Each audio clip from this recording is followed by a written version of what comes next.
Bab 719. Menerobos rumah keluarga Sun seorang diri. Jerry menutup teleponnya tanpa sungkan. Sejak tadi Robin berdiri di sebelahnya. Seketika ia pun tercengang. Ia tahu bahwa Jerry sangat hebat. Juga sangat kaya. Salah satu kartu hitam Supreme World Bank-nya saja memiliki nominal ratusan miliar RMB. Tapi yang tidak ia sangka adalah saat Jerry berbicara dengan kepala keluarga Sun dari 8 keluarga besar kota Yan, sama sekali tidak sungkan-sungkan. Bisa-bisanya ia langsung meminta ganti rugi sebesar 20 miliar RMB padanya. Dari maksud Jerry, dalam waktu 10 menit, setelah matahari terbenam, jika Yoru masih belum mentransfer 20 miliar RMB ke akun grup Yanchen, Jerry akan memintanya sendiri pada Yoru. Memikirkan hal itu, Robin pun tiba-tiba merasa nafasnya sedikit terengah-engah. Komisaris, kalau nanti kepala keluarga Sun tidak mentransfer 20 miliar RMB kemari, apa Anda benar-benar akan pergi mencarinya? Robin pun bertanya dengan hati-hati. Jerry mengangguk. Kau hanya perlu mengurus grup Yanchen saja. Masalah-masalah ini tidak perlu kau pikirkan. Robin pun tersadar bahwa perkataannya barusan terlalu lancang. Setelah matahari terbenam, jika Yoru Sun masih belum mentransfer uang itu kemari, beritahu aku. Lalu, Jerry pun bangkit berdiri dan pergi. Sampai akhirnya bayangan Jerry benar-benar menghilang dari pandangannya. Barulah Robin berani bernafas lega. Ia mengusap keringat di keningnya. Dengan gemetaran ia berkata, jangan-jangan 10 miliar RMB yang tadi ditransfer oleh beberapa keluarga tadi juga komisaris yang menagihnya dengan paksa. Semakin memikirkannya, hati Robin semakin ketakutan. Di keluarga Sun, Yoru mendengar suara telepon putus dari handphonenya. Wajahnya tampak sangat muram. Ia segera menelepon sebuah nomor. Tuan Muda Chao, aku membutuhkan perlindungan Anda. Di saat bersamaan, di rumah keluarga Long, di sisi timur rumah keluarga Long, di pinggiran sebuah danau buatan, berdirilah dua orang pria. Tamo berdiri di tepi danau. Satu tangannya memegangi wadah yang penuh dengan makanan ikan. Tangan satunya lagi sedang mengambil segenggam makanan ikan. Dan ia lemparkan ke danau. Sret, di tengah danau, ikan-ikan pun berkumpul menjadi satu, saling berebut makanan itu. Di belakangnya, berdirilah seorang petua yang rambutnya putih. Petua itu mengenakan jubah kain hitam. Ia berdiri di belakang tubuh Tamo, seperti sebuah bayangan. Kepala keluarga Jerry yang sudah menelepon Yoru untuk meminta uang. Yoru benar-benar sangat panik. Ia meminta perlindungan dari Ziko. Kurasa Jerry sudah dalam perjalanan menuju ke rumah keluarga Sun. Setelah menunggu Tamo selesai memberi makan ikan koinya, barulah petua itu membuka mulutnya. Tamo meletakkan wadah di tangannya ke atas meja batu di sebelahnya. Lalu petua itu pun memberinya sebuah handuk basah. Ia mengusap kedua tangannya, lalu duduk di atas kursi batu. Sudah kuduga, kata Tamo pelan. Tatapan matanya penuh dengan harapan. Kepala keluarga, menurut Anda, apakah Jerry yang bisa mendapatkan uang dari Yoru Sun? Tanya petua itu tiba-tiba. Tamo tersenyum melihat ke arah petua itu. Lalu berkata, Zain Long, kau berharap Jerry bisa mendapatkan yang atau tidak mendapatkan uang? Zain berpikir sejenak, lalu berkata, kudengar kali ini Ziko Chao datang ke kota Yan dengan membawa pebela diri nomor 1 dari istri ketiga keluarga Chao, Grey Bear. Dulu aku pernah bertarung dengan Grey Bear. Kekampuannya sangat kuat. Bahkan aku pun bukan tandingannya. Dan Jerry Yang sepertinya juga bukan tandingannya. Kalau Ziko mengutus Grey Bear untuk membantu Yoru, sepertinya Jerry akan kembali dengan tangan kosong. Atau mungkin saja dia akan terluka parah. Jelas sekali, Zain sangat mempercayai Grey Bear, pebela diri nomor 1 dari istri ketiga keluarga Chao. Namun Tamo menggelengkan kepalanya. Kau salah. Zain tercengang. Kepala keluarga sangat mempercayai Jerry Yang. Kalau tidak mempercayainya, mana mungkin aku memanfaatkannya sebagai pedang tajam dan mengacaukan keadaan kota Yan. Tamo tersenyum. Kau terlalu meremehkan Jerry, dan terlalu meremehkannya. Jerry dapat mengalahkan Winston dan Wilbert Zhao dalam waktu sekejap. Menurutmu, kau juga bisa melakukannya. Tapi kalaupun kau bisa melakukannya, setidaknya kau juga harus menggunakan 100% kekuatanmu kan? Tapi saat Jerry mengalahkan Winston dan Wilbert, kecepatannya sangat cepat. Kalau aku tidak salah tebak, ia sama sekali tidak menggunakan seluruh kekuatannya. Kau merasa dirimu dapat mengalahkan Jerry. Itu hanya menurut pendapatmu saja. Tapi menurutku, kau bahkan mungkin bukan tandingannya. Mendengar perkataan itu, wajah Zain sedikit berubah muram. Ia mengingat kembali kejadian saat Jerry menyerang Winston dan Wilbert tadi. Setelah itu barulah ia menyadari, dirinya benar-benar telah meremehkan Jerry. Sepertinya, aku tidak sehebat dia, kata Zain. Ia sama sekali tidak merasa berkecil hati karena kemampuannya belum cukup.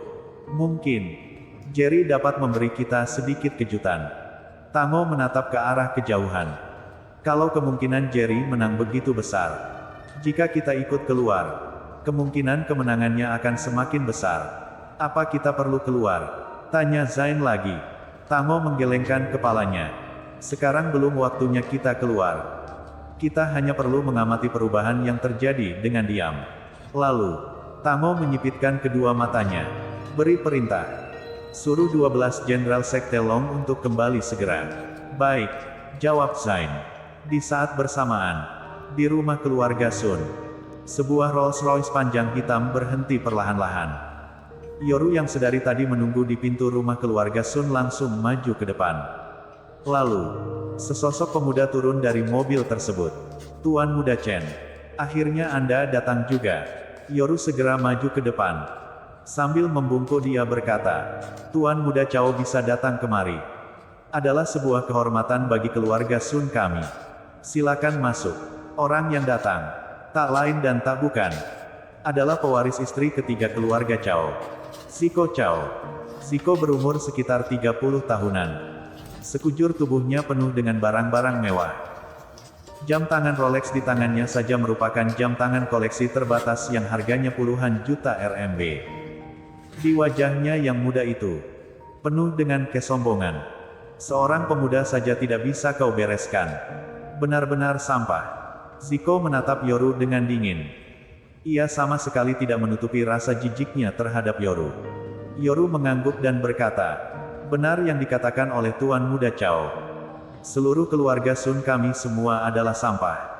Kalau bukan karena kedatangan Tuan Muda Chao, mungkin mulai dari hari ini, tidak akan ada posisi keluarga Sun di kota Yan lagi. Tak usah basa-basi. Jerry yang kau katakan itu, kapan akan muncul? Tanya Ziko dingin. Yoru menjawab, kalau aku tidak salah tebak, seharusnya dia sudah ada di jalan. Dalam 20 menit, dia pasti akan tiba. Baik. Kalau begitu aku akan menunggu 20 menit. Kata Ziko dingin. Lalu ia pun berjalan masuk ke dalam terlebih dahulu. Di belakangnya, ada sesosok bayangan parubaya yang terus mengikutinya. Sekujur tubuhnya memancarkan aura pembunuh yang keji. Yoru sama sekali tidak berani untuk mendekatinya. Seolah begitu ia mendekatinya, dia langsung akan membunuhnya. Tuan Muda Chao, ini adalah kontrak yang sudah kusiapkan. Aku sudah menandatanganinya. Setelah Anda tanda tangan, kontrak ini akan berlaku. Kelak seluruh harta milik keluarga Sun adalah milik Tuan Muda Chao. Yoru mengeluarkan beberapa lembar kontrak, lalu menyerahkannya pada Ziko. Ziko langsung melemparkan kontrak itu pada pengacaranya yang selalu mengikutinya. Setelah pengacara itu membacanya, ia pun menyerahkan kontrak itu pada Ziko. Tuan Muda Ziko, tidak masalah. Tahu diri juga kau. Wajah Ziko pun tampak tersenyum. Ia berkata pada Yoru, mulai hari ini, keluarga Sun adalah keluarga afiliasi pribadiku. Jika suatu hari nanti, aku bisa menjadi raja keluarga Chao, keluarga Sun kalian juga akan mendapatkan keuntungan. Mendengar perkataan itu, Yoru pun sangat gembira. Ia segera berkata, terima kasih Tuan Muda Chao. Terima kasih Tuan Muda Chao. Waktu berlalu dengan cepat. Dalam sekejap mata, matahari sudah terbenam. Robin menelepon Jerry, komisaris. Keluarga Sun masih belum mentransfer uang itu. Baik, aku mengerti. Jerry yang menerima telepon itu sama sekali tidak terkejut. Semua ini sudah ia duga. 20 menit kemudian, Jerry membawa mobilnya ke depan sebuah rumah yang sangat besar. Di depan rumah itu, tertulis kata, "Keluarga Sun." Boom! Jerry menggoyangkan jarinya. Sebuah batu pun terbang dengan cepat ke arah sana. Papan nama keluarga Sun pun langsung terjatuh ke atas tanah. Dan terpecah belah. "Siapa kau? Beraninya kau merusak papan nama keluarga Sun? Kau cari mati ya?" Penjaga keluarga Sun segera berlari keluar. Lalu berteriak sambil menatap Jerry dengan marah. "Minggir!" teriak Jerry. Lalu ia menghentakkan kakinya. Boom!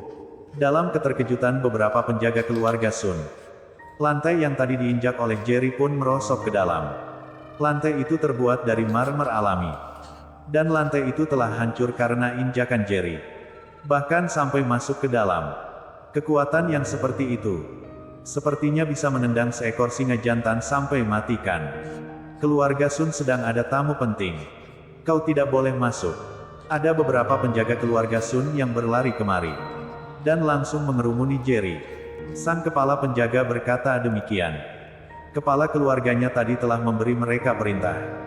Mengirim mereka untuk menjaga pintu masuk rumah keluarga Sun. Jangan sampai ada satu orang pun mengganggu tamu penting mereka.